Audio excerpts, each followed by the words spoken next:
जय सद्गुरु महाराज को जय। अचल ऋषि दुव्वूरु रमणार्य शिष्य गुरुचरण सेवार्य చేసి ఓబ్లేసారి సద్గురు మహారాజు కు జై। 275వ ఖండార్థము సుజన లక్షణం। అందముగ గనులు మెచ్చెద రెందుకు మెచ్చెదరు దీని ఇతర జనంబుల్।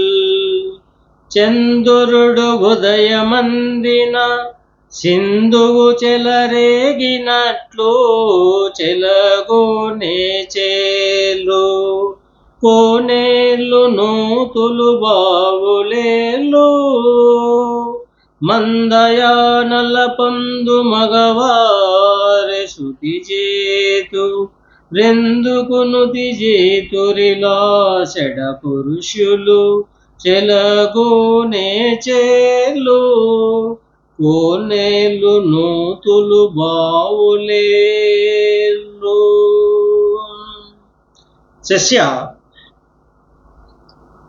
భావాభావములకు అతీతమైన సాటి లేని అచల బోధను ఏ సంశయములు కలుగక దృఢపరిచేటి ఈ ఖండార్థములలో ఉన్న భావార్థములు సారాసార వివేక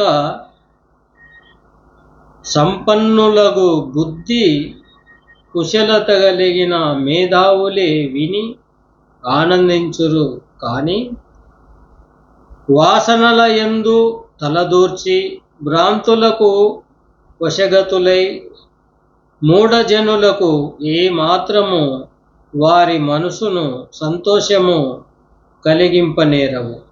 అది ఎట్లనగా చంద్రోదయము చూసి సముద్రము ఉప్పొంగును గాని చెరువులు బావులు ఏర్లు కోనేర్లు పొంగనేరవు।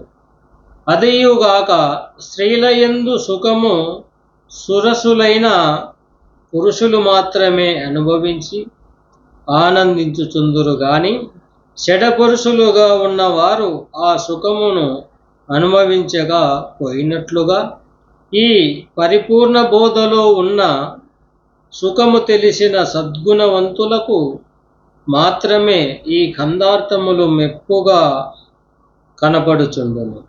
జ్ఞానోదయము కలుగని మందభాగ్యులకు ఈ బోధ అర్థముగాక ఆ రుచిని పొందలేక ఉందురు। సన్నిపాత జరమున్న వానికి చక్కెర చేదుగాను కళ్ళకు పసిరికలు ఉన్న వానికి తెలుపు పసుపు పచ్చగాను ఉన్నట్లు తోచుచుండును। జై సద్గురు మహారాజుకు జై।